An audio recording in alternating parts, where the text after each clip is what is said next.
Welcome to Classical Ideas. This is Greg Soden. Race, religion, and identity are often in the news in 2019, but this is not new. However, how people associate with mainstream terms changes with the times and preferences of the population.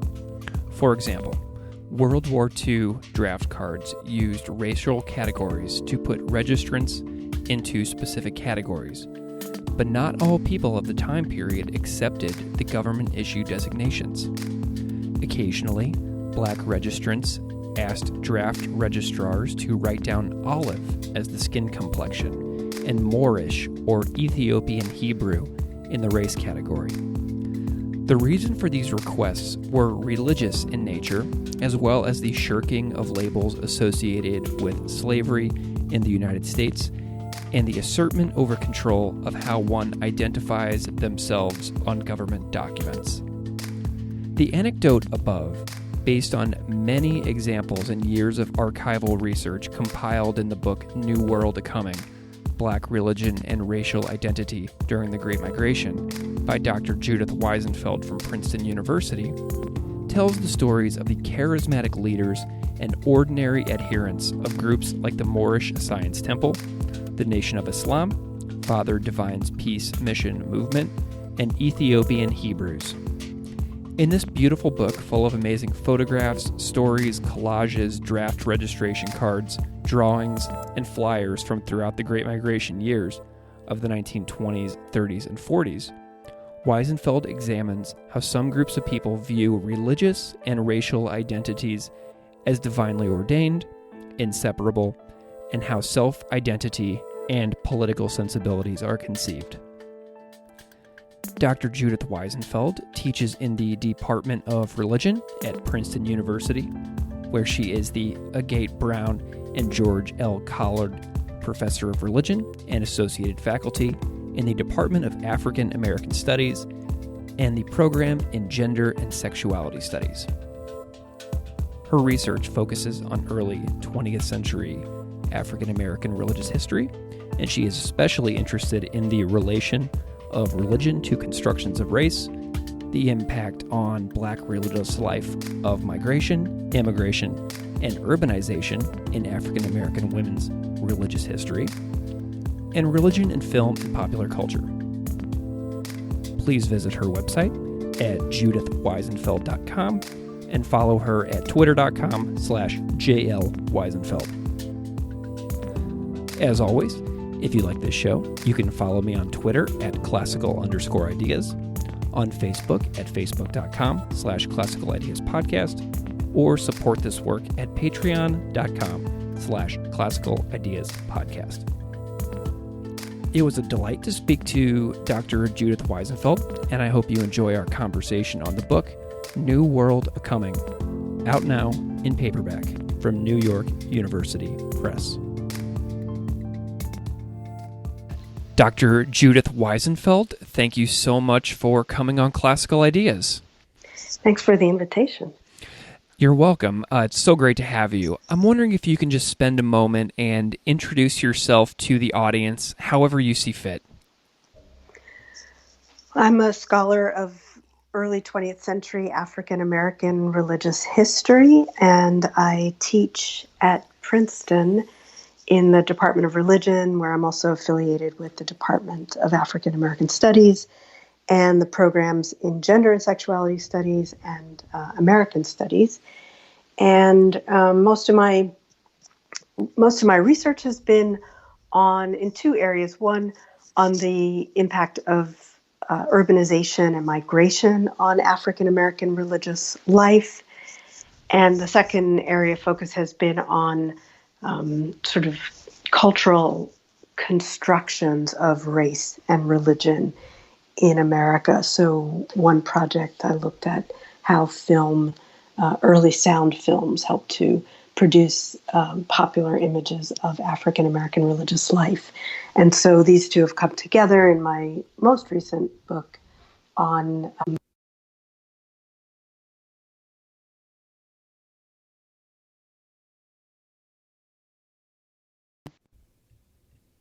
largely on questions of racial construction and racial identity.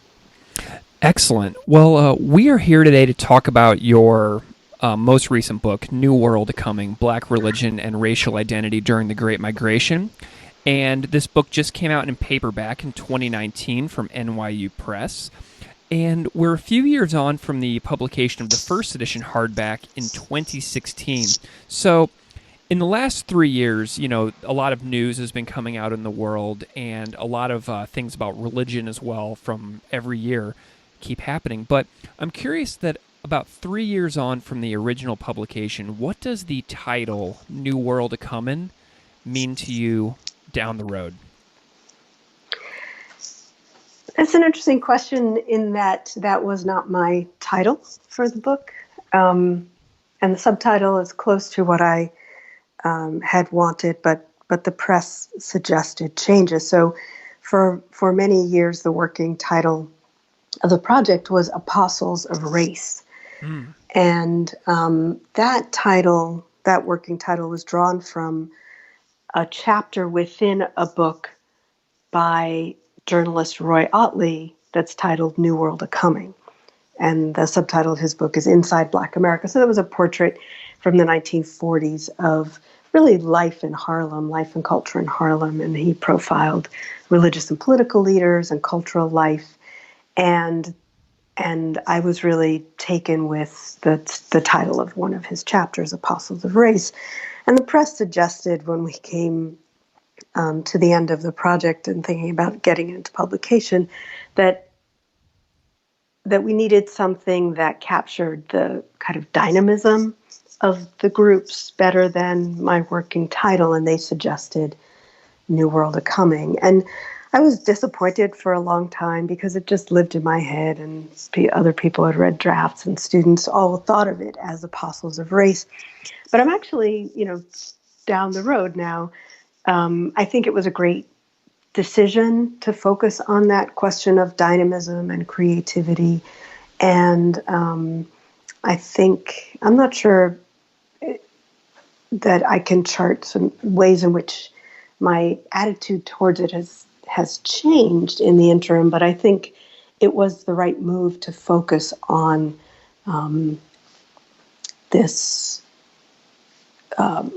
these groups that I talk about as representing particular modes of Black cultural creativity. Interesting. Okay, so, as I was reading the book, I was reading the acknowledgments first because it's right up front in the book, and I see that you're friends with some past podcast guests like Rachel Lindsay from SLU and Nicole Kirk from Meadville Lombard Theological. And then you mention Rachel when you say the book grew out of a course that you were teaching. And I'm curious if you can just tell the listener how a course you were teaching became a book and how Rachel possibly played a role early in that process. I was working on a different project for a long time. So after I finished my second book on film and African American religion, that book took a long time for several reasons. Some usual reasons books take a long time to do, and some unusual reasons. And I loved doing that project so much. And it takes so long to do one of these things. It's so much work that you have to have a kind of internal engine that will just keep you going. And I didn't have the next thing in mind, but one, in this profession, people always ask you, what are you working on? What are you working on? And so there's a way in which I think a lot of people just kind of make work. And so I was making work. I was trying to actually answer a question that lingered for me from the last book. And it just wasn't turning into a book. And I was struggling with it. I was able to write some smaller pieces. So I thought I would just teach a course to revisit some of the things that had really long interested me in the field of early 20th century African American religious history. And in fact, the reason I got into the period and the kinds of materials I work on was an interest in these new religious movements that came out of the Great Migration. And so I taught a graduate course to review some of the primary sources that had captured my attention going back to my undergraduate years, and then to see how the scholarship had developed over the years. That I had not been paying attention to it very closely. And so Rachel was a graduate student in our department at the time, and although she was out of coursework, she decided to audit the course. And so she and several graduate students sat with me every week reading primary and secondary sources. And in the course of doing this, I realized, when I was just kind of poking around in databases and newspapers and things in my spare time, what I was looking for were things related to this topic and not to the book I said I was working on. And the graduate students in the course were the ones who persuaded me to do this book, actually. So and by the end of the semester, it was a spring course, I realized how excited I was about the topic, that there were things I thought I could contribute, even though there was a lot of great new literature on these groups. And so before the semester ended, I drafted a grant proposal, and the graduate students in it gave me great feedback, and I was off. So Rachel was great help in that. Wonderful. Well, and I actually had lunch with Nicole Kirk, your friend, recently, and she was talking about the power of your writing groups and supporting each other. How does a writing group help your process at this point in your professional career? In two ways, and I've been in groups. I've been in writing groups from the beginning of my career, different kinds.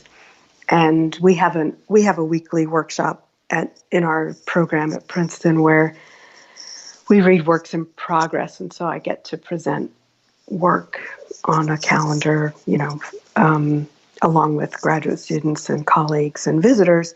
And so having feedback on works in progress has been really helpful, and our community read a lot of parts of this book over the years. But the group I've most recently been in with Nicole has been a kind of, I guess what people call an accountability group. So we didn't really often read each other's work. Annie Blazer, who's at College of William and Mary, cooked this up when she was here as a visitor.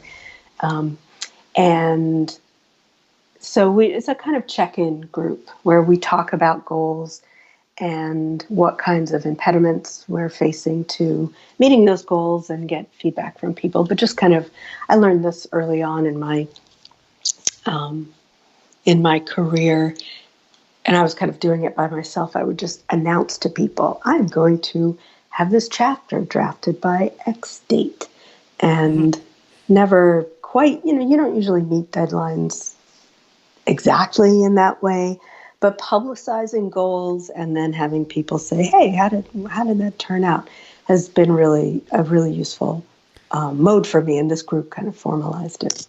Wonderful. Well, I have that kind of pressure that I put on myself to continue doing this show, and opportunities keep arising, but it's also a ton of work to keep yourself internally engaged for a project like a writing group or doing a radio show or anything like that. So it's really essential. So I want to go back to the book. What are a few of the biggest religious groups that you describe in the book?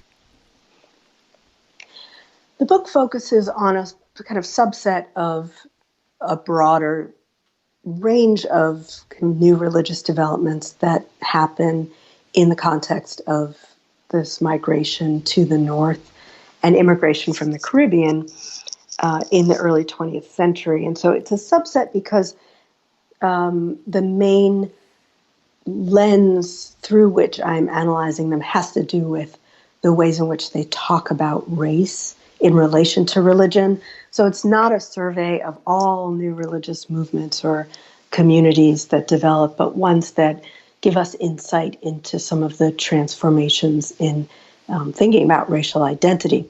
So I look at perhaps the best known of these is the Nation of Islam, which is founded in 1930 in Detroit. And I also look at the Moore Science Temple that has roots in New Jersey in the 19-teens and then becomes a much more prominent group in Chicago by the end of the 1920s. And congregations of that call themselves Ethiopian Hebrew congregations, made up primarily of immigrants from the Caribbean. And then another of the well-known groups is Father Divine's Peace Mission movement that becomes very prominent in New York City and then moves the headquarters to Philadelphia, but has national and international movement as well. Do these three groups see their overall belief structures as being derived from Judaism, Christianity, and Islam? The Ethiopian Hebrew congregations are very much connected to Judaism. They see themselves as the lost tribes of Israel. So they are Israelites of the Bible. They see biblical history as African history and African history as biblical history, but particularly West Africa they talk about. And so they see, they connect themselves to Jewish history and understand their history as Ethiopian Hebrews to have diverged in some ways from the history of Jews of European descent, but again, they're religiously connected.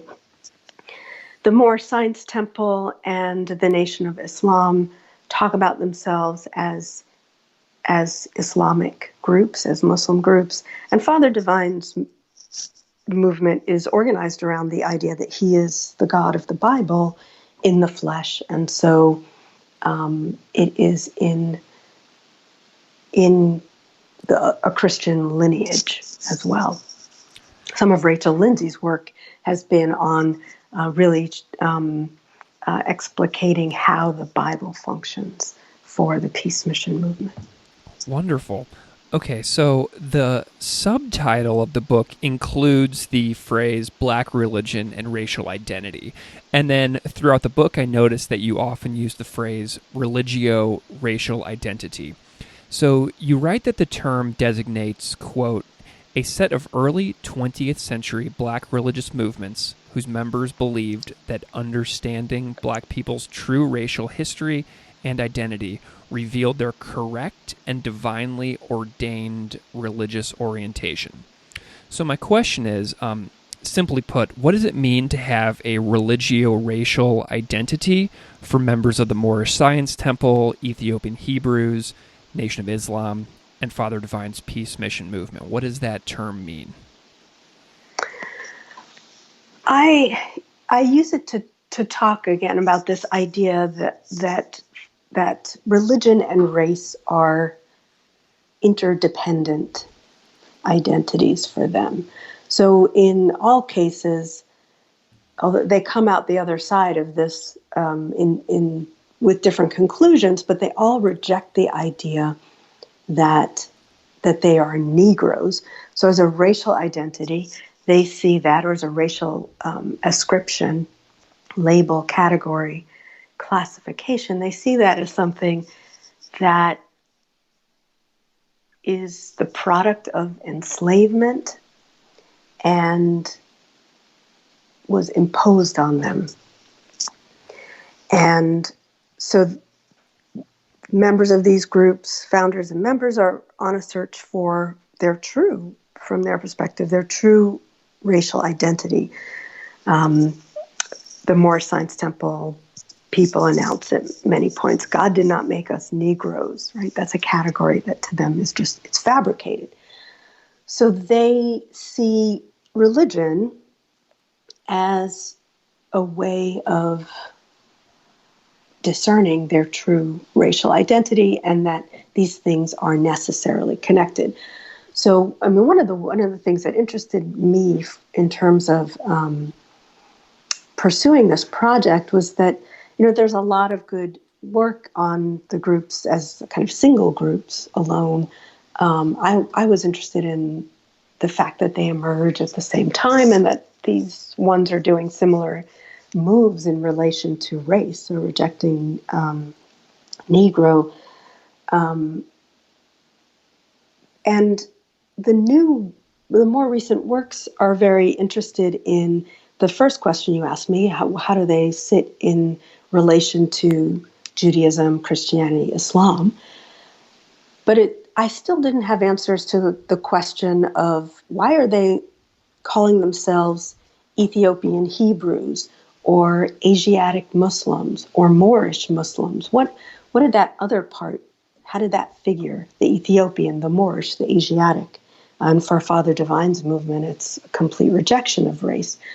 So the question remained for me, what is that racial component? What is that language doing for them in understanding who they are? And so I came up with this idea of religio racial identity to capture for their perspective that these are inseparable. And I know the book also goes into practices of self-fashioning to help adherents experience and express religio-racial identities. Can you describe what the groups would facilitate for new adherents to help them change and maybe their appearance, maybe their daily practices? What would they do? I was really interested in the question of how average members, typical members in these groups experience this identity transformation as you just described. So a lot of the literature is focused on the leaders and founders and leaders of the groups, and that's understandable because they are really fascinating. They're the ones who sort of set these ideas and institutions in motion, and they're the ones who are more likely to have sources to talk about what they thought and what they did than the typical members. But the question for me was really like, how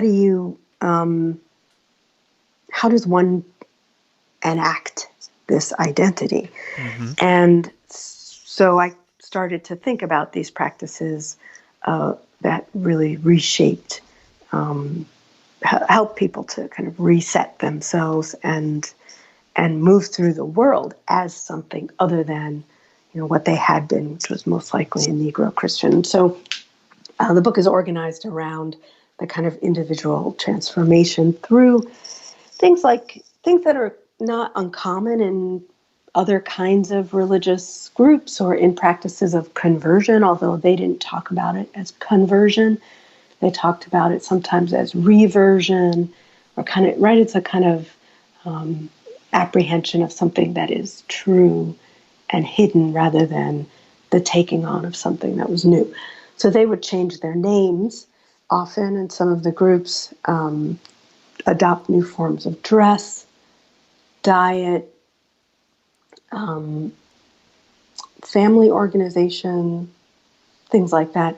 And even to one of the things that interested me, certainly in relation to race, was how in some of the groups they came to understand their skin color in different ways through a kind of theological lens.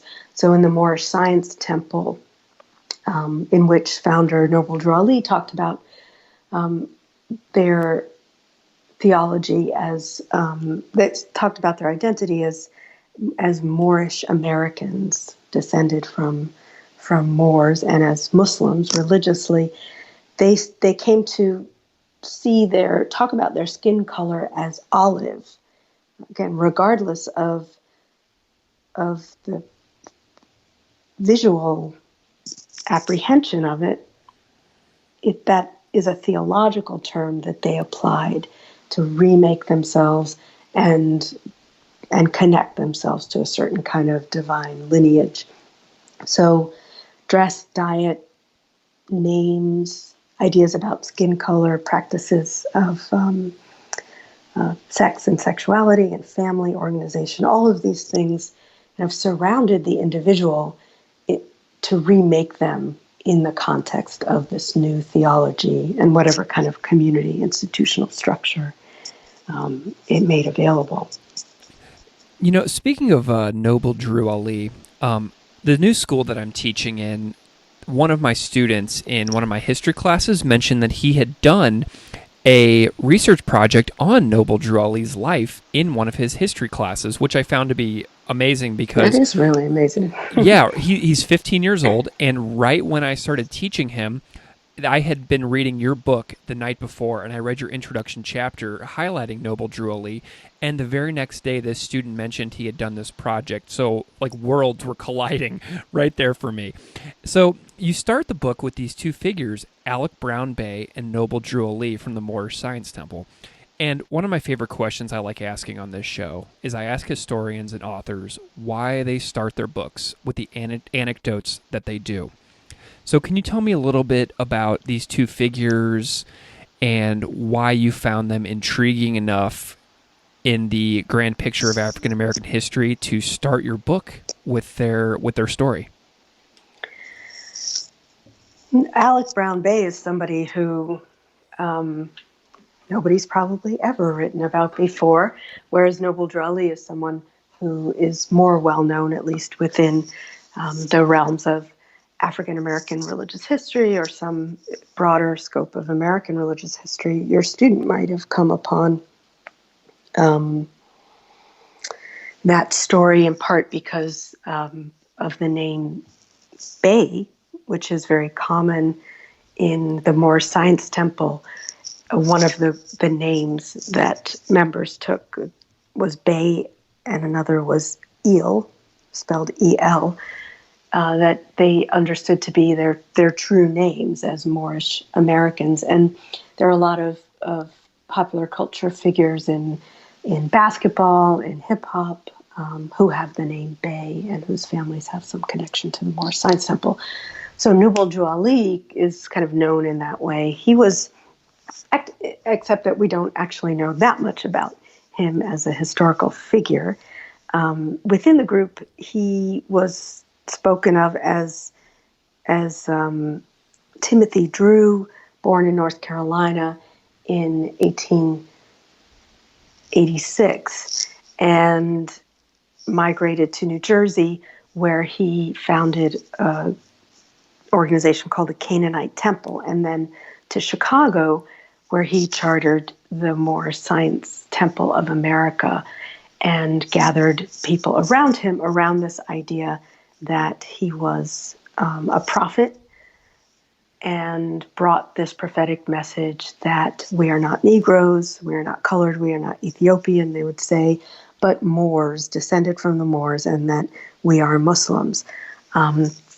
He died in 1929. He was, and the movement continued in various strands after he died, and spread beyond Chicago to various other cities through missionary work. He would send people out. And so Alec Brown Bay is someone who migrated to Philadelphia from the South and probably joined the Moorish Science Temple in the early 1930s after Noble Drew Ali had died. And I started the book with him because he's someone nobody ever heard of, except members of his family and friends and so on. So he's not a public figure. He's not famous in any way, but was absolutely typical of the people who joined these movements. And his story captures for me what was at stake for an average person joining such a movement. So he was someone who migrated to Philadelphia, heard someone preaching, we don't know exactly how he got into the Moorish Science Temple, maybe a co-worker, maybe a neighbor, but he was transformed by this theology. He accepted this as true, that this was his identity. He took this new last name of Bay, or for them it was a kind of restoration of their true tribal name. He and his family became members of the Moorish Science Temple. And when he registered for the draft in 1942, which was when how I came upon him in the kind of archival records, he asked that his race be listed as Moorish American rather than Negro, which was on the draft card form.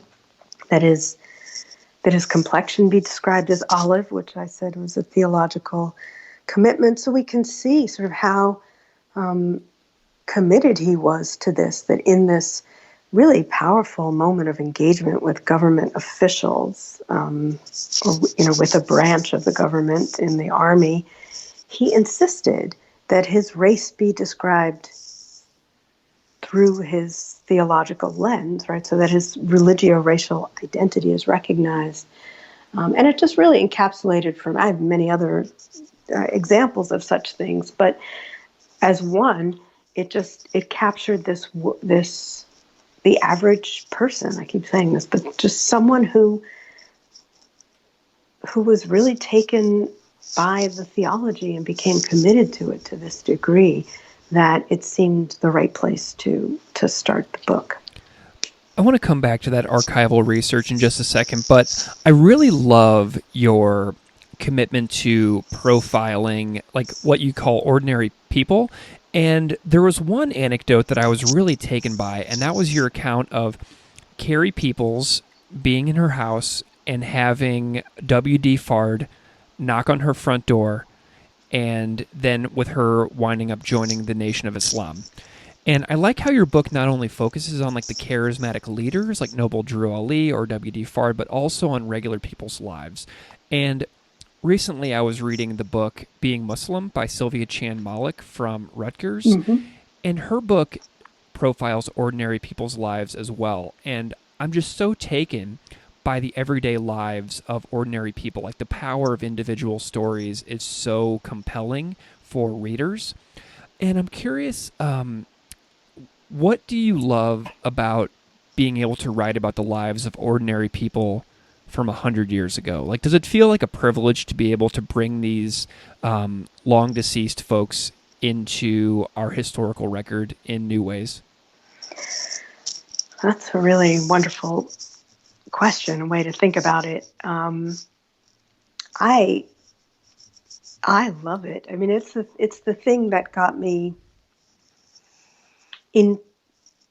committed to writing this book. When I say I was in my spare time, researching this book and not the one I said I was working on, it was that I was captivated by these people and their stories, and finding snippets of things in newspaper accounts, and I use Ancestry.com a lot, or archives, library archival collections, and it is a privilege. It is, one thing I wanted to do was shift the discourse about these groups and the members from the frame of cult to, I talk about them as movements, mostly groups, and the religio-racial frame helps me do that. That's and I struggled. Another way I came up with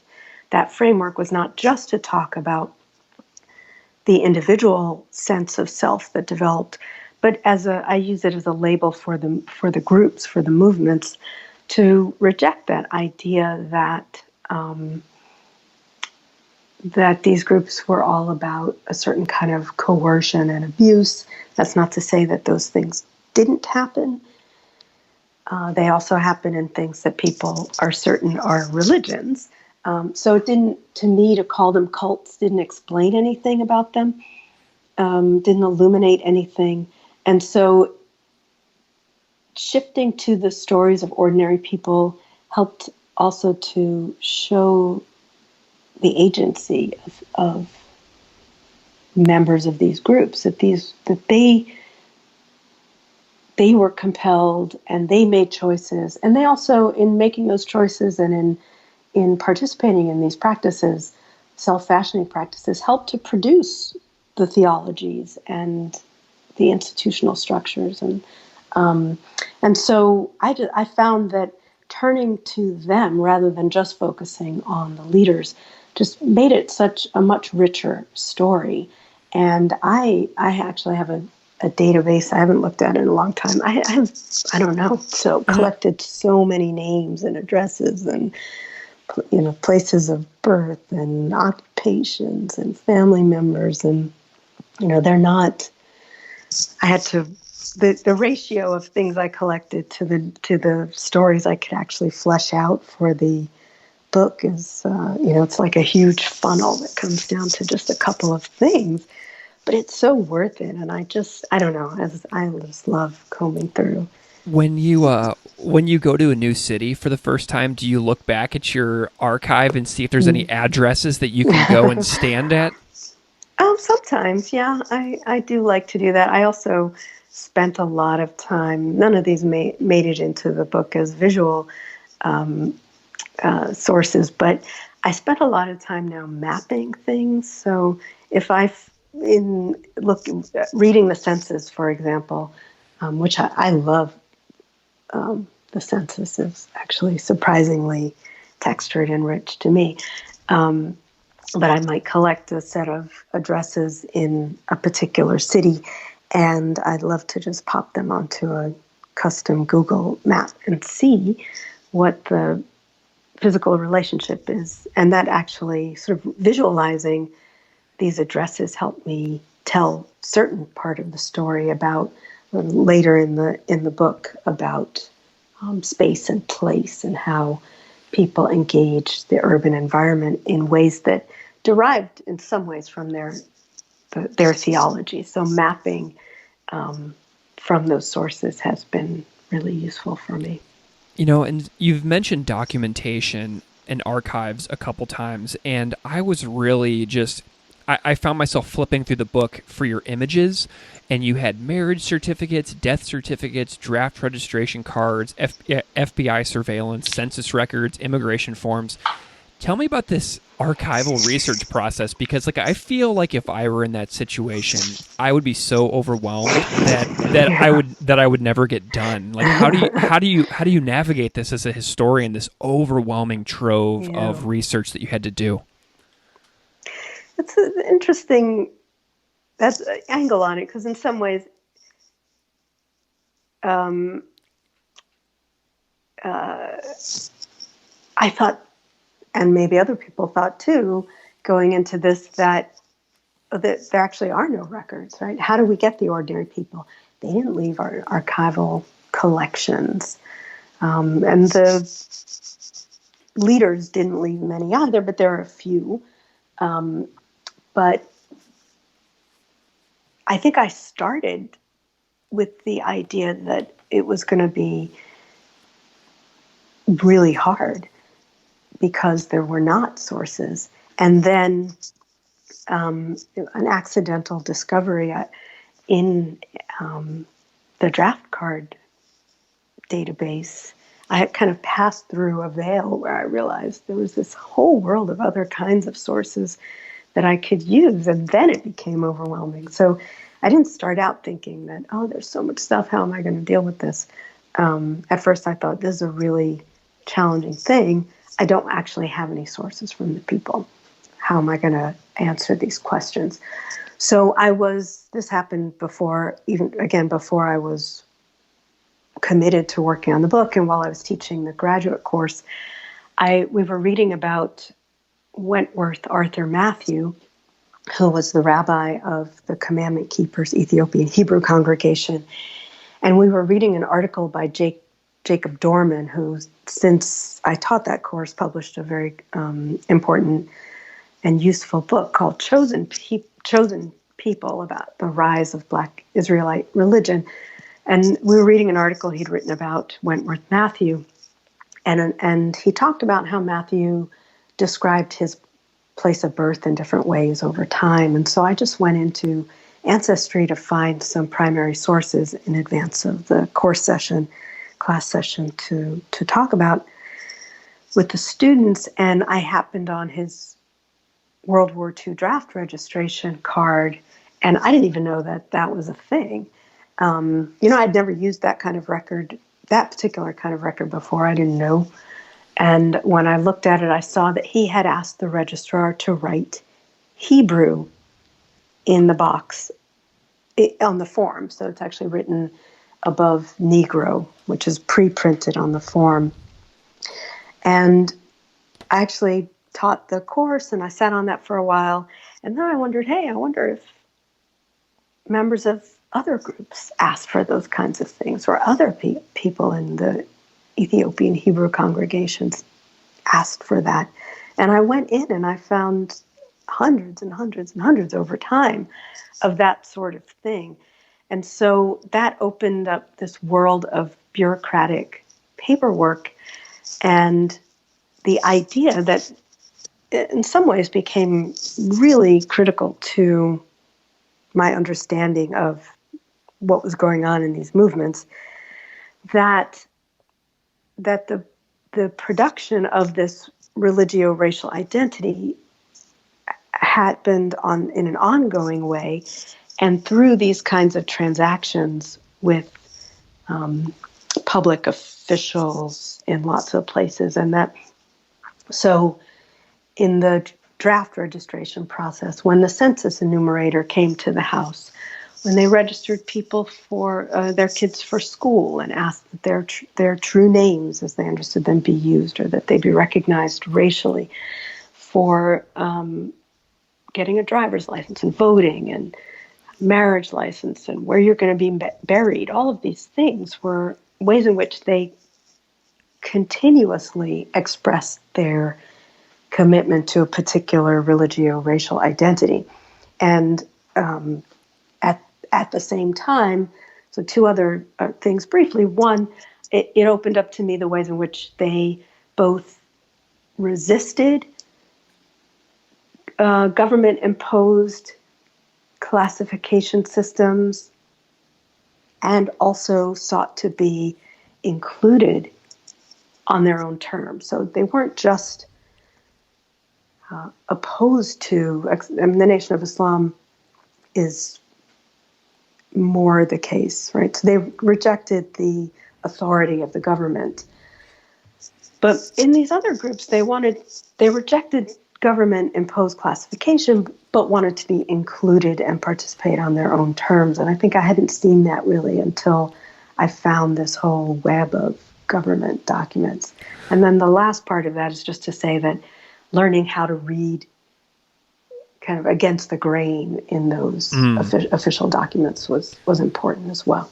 Well, and I'm looking in the book right now, and I'm on page 111, where you have J. Pearsall Bay's World War II draft registration card, and I noticed that Indian is crossed off and Moorish is written in, black skin is identified, or black eyes, and then also the complexion olive is written in at the bottom. And that's really so fascinating about agency of being able to identify and be involved in one's own terms, you know? It's just so cool. And I noticed that you did a lot of research at the National Personnel Records Center in St. Louis, which is my hometown. That's where the military records are, mostly by correspondence. Can you tell me a little bit about the importance of the Caribbean and immigration into the creation of these groups? Yes,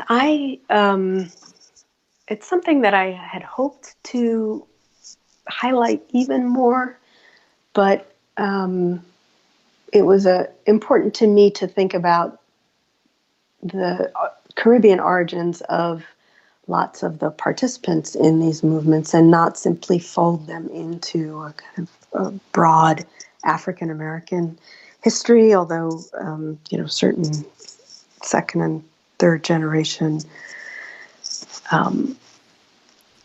Caribbean people of Caribbean descent were also part of these groups. But I had it's related to your earlier question about various cities and their role in this. I wanted to think more expansively in terms of the geography of religious change during this early 20th century period that we talk about as the Great Migration. So that indicates a large-scale migration of African Americans from the South to both southern urban contexts, but also to the north, and then in later periods, in larger numbers to the west. And so I wanted to have a broader spread than the usual suspect cities of how people talk about the Great Migration of New York, Chicago, Detroit maybe, but to highlight Toledo or Philadelphia is also important, but others and smaller cities where people settled and these groups took hold, and to also show the influence of immigrants from the Caribbean. And that I found primarily or kind of overwhelmingly in the Ethiopian Hebrew congregations, but also somewhat in Father Divine's peace mission, where he had a large presence of migrants from the Caribbean. And one of the important engines of these religious transformations was the Universal Negro Improvement Association that was founded by Marcus Garvey, who was Jamaican, who came to the U.S. and established the UNIA headquarters in Harlem. And it was both a crossroads for lots of African Americans and Afro-Caribbean immigrants gathered around Garvey's transnational Black political sensibility, and also a kind of influence on other leaders from afar. So some of the early participants are Arnold Josiah Ford, who goes on to found congregation Beth B'nai Abraham, one of the Ethiopian Hebrew congregations, was the music leader of the UNIA. He was a composer and a band leader, and himself an immigrant. And so a lot of the people from these who went on to join the Ethiopian Hebrew congregations were directly involved in Garvey's movement. And then from afar, Noble Drew Ali, for example, admired Marcus Garvey and talked about him as his kind of John the Baptist to a kind of forerunner to the prophetic message that Noble Drew Ali would bring. So to kind of bring people from the Caribbean onto the same stage and recognize the ways in which these interactions were really generative of religious change was important to me, and not just talk about them as part of African American movements. So I'm also curious, like we've said a lot of names here. So Noble Drew Ali, Father Divine, W.D. Fard, who are men. So I'm curious about what the role and importance of women within these groups is. What are their roles? Are they equal? Do they have leadership responsibilities? None of these movements that took on the religio-racial approaches I am interested in, right, that frame the book, none of them were founded by women. We get lots of religious creativity, ferment, transformation in the same period in the urban contexts among kind of holiness, Pentecostal movements, and we get groups that are founded by women in that theological orbit, but none of the religio-racial movements are founded by women. And in a way, I expected to find that they weren't very present either. One of the things I expected when I had first approached these groups, talking about them as perhaps Black nationalist groups, was that they would be kind of overwhelmingly patriarchal, in that all kinds of nationalist groups that are invested in a certain kind of bounded national self-perpetuation. Right? Often, that kind of movement often requires containment of women, right, in service to the nation in kind of biological and family ways. I didn't find the nationalist frame useful for these groups, and it also turned out that I found just tons of women, many more women in membership, and as authoritative figures in a variety of ways.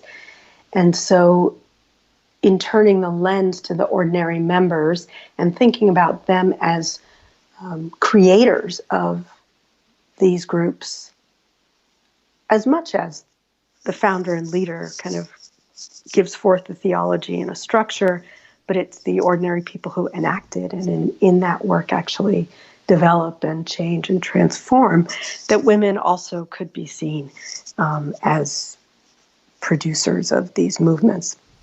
That in terms of kind of official theologies about the role of women, I mean, we get people like, there are spouses who are important figures in the movement. So Elijah Muhammad, who becomes the main prophet for the Nation of Islam after W.D. Farad, the founder, is out of the picture. His wife, Clara Muhammad, is a major figure in the movement. There is a recent book called The Promise of Patriarchy by Eula Taylor that talks a lot about Clara Muhammad and about a kind of a really complex negotiation of the Nation of Islam's patriarchy that does try and contain women into reproductive modes through discourses of protection. So the ways in which Black women had been sexually abused from slavery on by white men and kind of made to work in a variety of ways on behalf of whites. The Nation of Islam's theology involves protection discourse that contains women within the movement. And Eula Taylor's work is thinking a lot about the interplay of Black women's prominence and agency, particularly in the early movement, in ways that hadn't been quite as recognized, and right how they negotiate the patriarchal theology of that. Father Divine's group, there is overwhelmingly female membership, and the peace mission was sex segregated and celibate, and yet he was married twice, and there was a figure named Mother Divine, and they were seen as Mother Divine 1 and Mother Divine 2 were understood within the movement as having the same spirit. So in some ways they're the same person. And it was a spiritual marriage as he talked about it, of God to the church and to his people. So the Moorish Science Temple had many women in leadership of temples. And while there were no ordained women in the Ethiopian Hebrew congregations, women were very prominent figures in the life of the congregations and in the educational world. So it turned out to be a much more complicated landscape, very different across the groups. But I found so many more women than I expected, and I tried really hard again in reclaiming these stories of average, ordinary members to highlight women's stories as much, if not more, than men. Wonderful. Well, in the conclusion of the book, I kind of want to bring us up to the present day just a little bit to end on. And in the conclusion, you mention a decline in Father Divine's peace mission movement. You mention a schism in the Moorish Science Temple, and also leadership conflicts in the Ethiopian Hebrew congregation. So I'm curious if you could just kind of describe the current state of these groups. Do they still exist? And where can listeners or readers find them today? All of the groups exist in some form, and some are declining dramatically, and some are trying to reinvigorate and revive themselves. And in some ways, I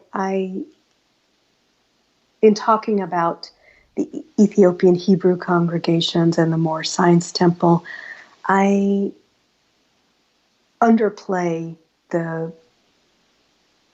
fracturing over time and kind of present them as more uniform. And that's partly because of the time period that I'm working on. But the Moore Science Temple did develop after Noble Drew Ali died, there was a conflict over succession to leadership, and various strands developed under different successor leaders. And so you can find lots of different groups around now. The Moore Science Temple of America, they have slight variations on their names that give indication of their lineage. But if you look on the internet, you'll still find them. There's a new book about to be published by Spencer Dew called The Alliites. And what he's done is really interesting in looking at an even broader scope of groups that trace their origins to Noble Drew Ali. So he's developed this framework, a kind of descriptive term of Alliite. And so there are lots of other groups that figure in here that really even broaden the scope to ones that we might often get grouped under the heading of sovereign nation groups. So I look out for his book. It's coming out soon, and I learned a lot from reading it. So the single Moore Science Temple doesn't exist, but there are lots of groups there are several groups that call themselves Moore Science Temple in some way and have direct lineage, and then there's a broader scope. The Ethiopian Hebrew congregations there were kind of schismatic congregations founded over the 1940s and 50s, and then they grouped together into what's called the Israelite Board of Rabbis. And after Wentworth Matthew died in the 1970 something, I don't recall the exact date, they never named another chief rabbi. And so there's various, the son of one of the first generation of those rabbis is a congregational leader. There were various people who were kind of operating to keep this movement going, and there were other kinds of conflicts, but they've recently tried to reconsolidate, named a new chief rabbi, Capers Fournier, who's a rabbi in Chicago, and they're trying to expand and think about ways in which they can bring other strands of independent Black Hebrew congregations together. So they may be growing. The Peace Mission has diminished in size. The second Mother Divine died just several years ago. They're down to very few members. They're a celibate movement and have not had people join in many years. And so we may be witnessing the last handful of followers there. The Nation of Islam has never been as large as it sort of seems based on its public presence, but it continues. And I think the question will be, I guess, what happens after Louis Farrakhan's leadership. But they're all present in some way. But I would say they're, with the exception of the Nation of Islam that became very prominent when Malcolm X was a spokesperson, a major figure, I think they all reached their peak of prominence in the 1940s and 50s. Well, Dr. Judith Weisenfeld, I'm really grateful to you today for spending an hour with me to talk about your book, New World Coming, Black Religion and Racial Identity During the Great Migration. Can you tell listeners where they can find you if they want to follow your work or know more? I have a website, judithweisenfeld.com, and you can find me on Twitter, too, at JL Weisenfeld. Fantastic. Well, thank you so much for your time, and thank you so much for coming on the show. This has been a real pleasure for me. Thank you so much for your interest in the work.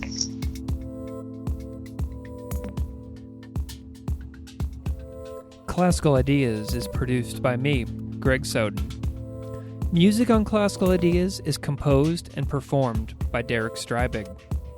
You can find his music at www.wearewarmmusic.com. If you like this show, please rate it on iTunes, Stitcher, or wherever you get your podcasts. You can email me at classicalideas@outlook.com or find me on Patreon at patreon.com/classicalideaspodcast. Thanks so much for listening.